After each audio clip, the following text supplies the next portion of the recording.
Hello. It's been a minute, but I'm doing a long-awaited chat with you, and that is all the things that have gone wrong since we've bought this historic house. As much as we were prepared for things to go wrong, there's some stuff that's happened that I feel like was not the house's fault. It just was a series of unfortunate events. So I wrote down a little list. Once we got the house, we weren't able to move in right away because it doesn't have internet in our area because we live in a pretty remote place. And we knew this going into it. We were definitely holding on to some high hopes that we would be able to get internet from some provider. And at this point, we're really just waiting on Starlink, which if you live in a remote area, might be something to look into. It provides high-speed internet. Hopefully getting a satellite. We've pre-ordered it almost a year ago at this point and still don't have it. So fingers crossed that comes in soon. But in the meantime, we switched phone providers and we're doing hotspot, and that does give us a significant amount of internet speed, but it definitely makes things challenging. We don't have any TV, so we do a lot of board games and a lot of reading. And you can only use your phone so much before it gets kind of boring, I don't know if you feel that way, but that's kind of the situation right now. Once we do get a satellite internet, then maybe we can look into getting some TV. But until then, just taking it back old school. So we were approached with that. That was kind of like the first thing that was a bit challenging.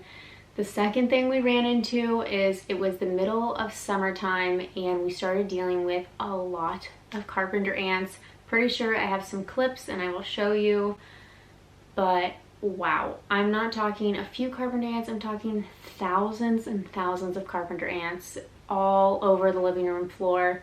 Luckily, we got pest control to come out pretty soon after, and that did kill them off, but then there would be like piles of thousands of carpenter ants all over the floor, and we'd sweep them up and then take them outside. It was pretty gross. It didn't really bother me because they were dead, but if they were alive, that would freak me out.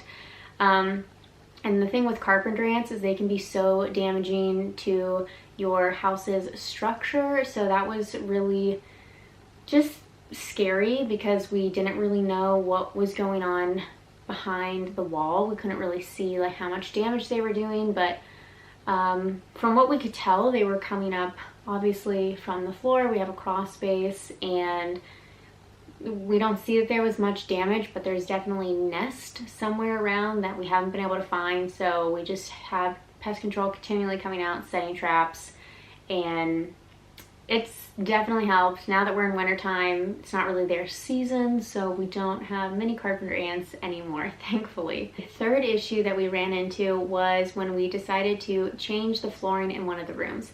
The previous owner had the what is now dining room, but previously carpet down and it was a living space, and then the other side of the room, which was like a step down, it was the dining room. So what was happening if we were to keep it that way is I would take food through the living room over carpet down to the dining room table.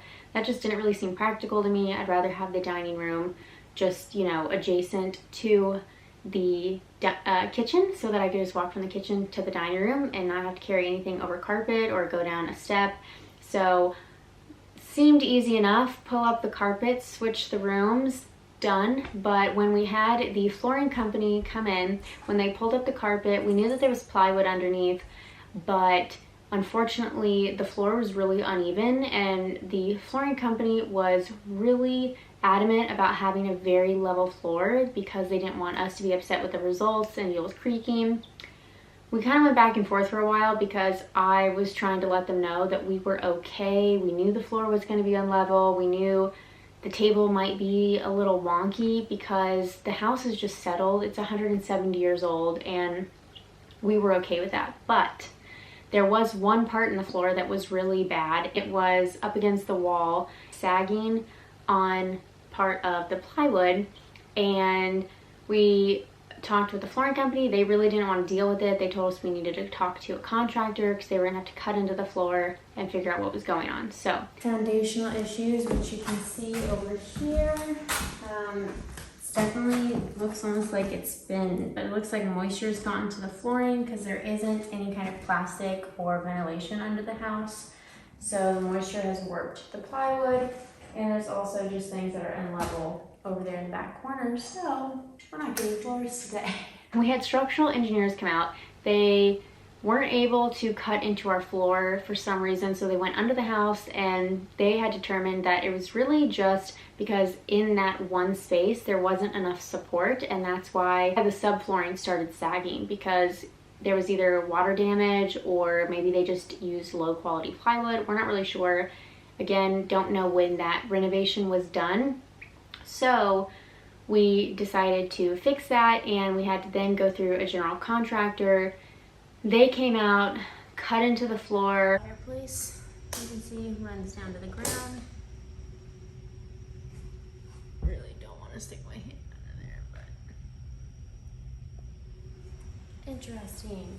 And then we were set to go with our floor. Going back to the flooring company we used, they really, again, were so adamant about the floor being level. So we had self-leveler put down. They never really said or gave any kind of instruction on self-leveling agents to use or not to use, and we had contractors put down concrete self-leveler, which was, I'm sure if you're hearing this and you know anything about it, you'd be like, why would you put that down if you're going to put hardwoods? Because a nail gun cannot go through concrete. But we just didn't know. That really set us back a lot. And the problem is that when the flooring company came back, they saw that we had to change out all this wood. I mean, this story could be so long. So we had like 3 different kinds of wood come in and out. So we finally got some hardwoods that were gonna work. We changed to glue down method. Then they brought in their own self-leveler, which we thought was ridiculous that they didn't just do that from the beginning. I don't know. We will never be using them again. It was honestly atrocious, but either way, they put self-leveler down, and then we were having an issue with it not drying, and it took probably an extra week for it to finally dry. Don't know what was going on with that, except for our own research, which showed that maybe it was improperly mixed and there was too much water in it, and that was causing it not to dry. I don't know, but lo and behold, they finally came out, put the floors down. We had to do glue down wood, and yes, the floor still does squeak in some spots. We knew that was going to happen, and honestly, it doesn't really bother us. So yes, that was the dining room ordeal. It does look stunning now. We love the hardwoods that turned out, and in some areas I feel like they did kind of a sloppy job, but I think we were both frustrated with each other, the company and ourselves, and yeah, I'll never call to complain about it because I just don't care anymore. But that was the floor ordeal. Okay, this is just a lot and it makes it sound depressing, but it's okay now. But anyway, one thing that happened was when I woke up one morning, it was the summertime, it's been raining a lot, it was humid, and I walked into the living room and I could see mold growing around one of the outlets, and my stomach sunk because I thought, oh no. So we called just a couple people that deal with like mold and told him that I felt like some of the windows and doors weren't properly sealed. Right, so we've come across another problem, as you can see.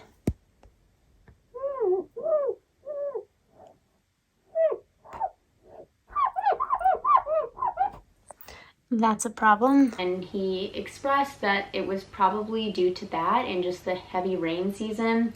And then because we had suspected with the door sealant issues, the moisture, and now the mold coming through, maybe there was more humidity in the house than we thought.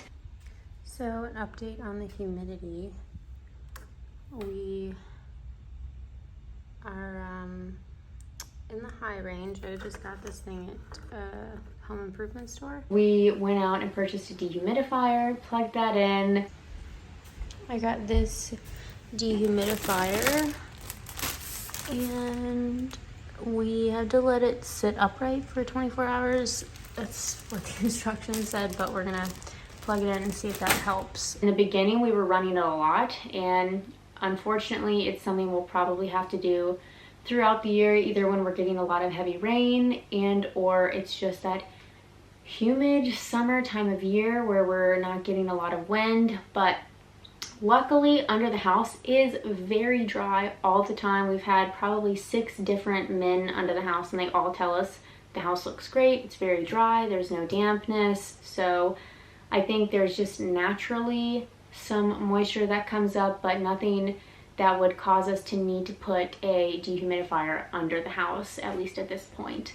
So luckily that's been solved by running a dehumidifier every once in a while, properly sealing off the doors, which has also helped with bugs. However, until we got into the fall season, we started dealing with another set of bugs, and this was ladybugs. Oh my gosh, so many ladybugs. We actually couldn't walk out our door without them swarming all over us. So we're just trying to improve the weather stripping here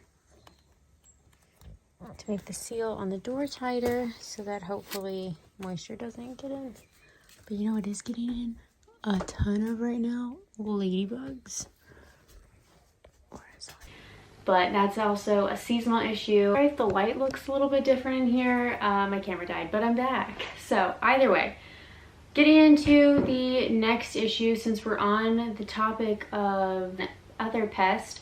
So we have had an issue with a groundhog, and it was digging and going under the house. We found 2 pretty large holes right up against the base of the house. I tried to do some research. I know the best thing to do is honestly just to kill them. Unfortunately, we'll have to probably get there.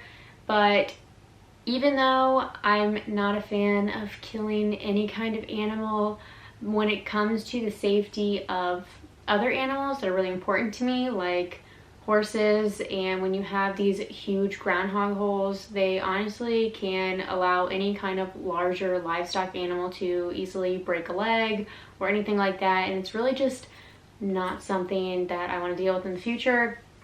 And burrowing under your house is never a good idea because of the tunnels that they create. It just can be a lot of different reasons that you don't want to have to deal with them. I don't mind if they're living out in the woods, but nowhere near the house and in our pasture. So, haven't killed them yet, but and maybe we won't have to, but it's unlikely. So for now, I just looked up some like quick remedies, and of course we used a lot of like bricks where the hole was after we filled it back in. We also sprinkled some red pepper flakes. I heard that was a deterrent for them. And what else do we do? Like red pepper flakes, cayenne. We just keep having our dog pee all around the house because apparently like other animal urine definitely deters them.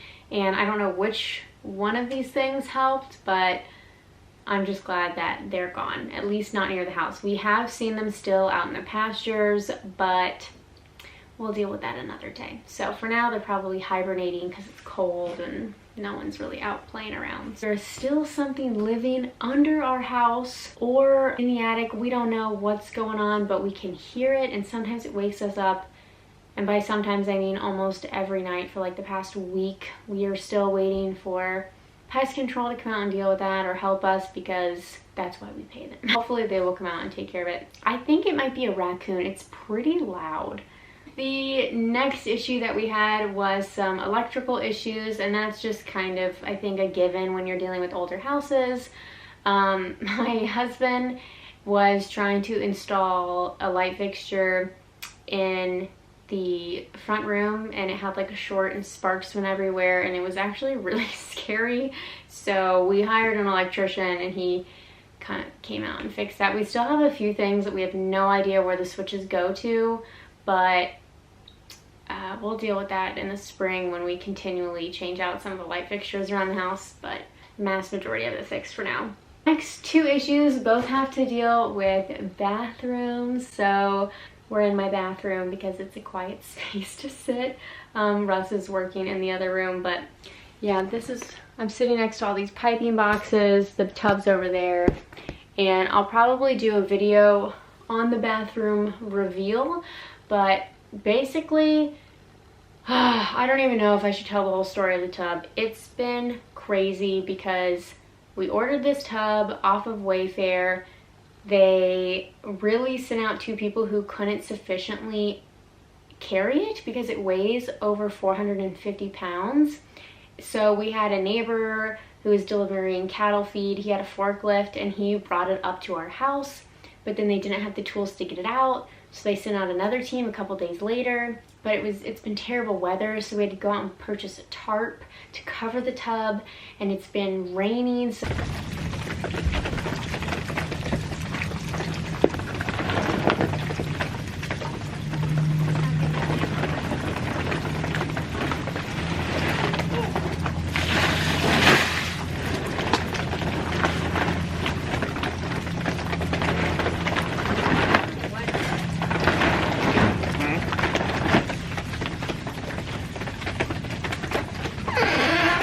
So we have to keep going out and like dumping the water out of the tarp so that the tub would not fill up with water. Luckily, I like to call my tree right outside my house Grandmother Willow because she's a willow oak tree, and I think the tree has been protecting our bathtub, but I'm definitely ready to get it installed. So either way, it took 3 different groups of delivery guys to come out to finally get the tub out of this crate and into our house. And then we, lo and behold, have rescheduled our plumber 3 different times, and then we're getting ready to put the legs on and we find out that there's missing parts, that they didn't actually deliver the nuts and bolts to screw the legs in, and there's like no directions or anything. So we had to call probably for the 10th time, and now we're waiting for those to be delivered, hopefully this weekend. So it's been an ordeal. Hopefully we will have a tub by next week. The shower we have, again, if I find a clip I'll show you, it's really low, so it actually, like, my husband had to like squat to wash his hair, and it was just kind of inconvenient. So when we had this new shower head given to us, we thought, we'll just change it out. It'll make showering easier until we one day renovate that bathroom. Well, we had a family member who was helping us, and sure enough, they broke the shower, and now we have no place to bathe, except for we do, if you remember, we don't have a washer and dryer in this house. Hopefully one day, but for now we have a little guest house on the property, and I have to walk kind of across the field to it, which is fine, but there's a shower out there. It does smell like rotten eggs, and I know it's just from the sulfur sitting probably in the water heater for so long.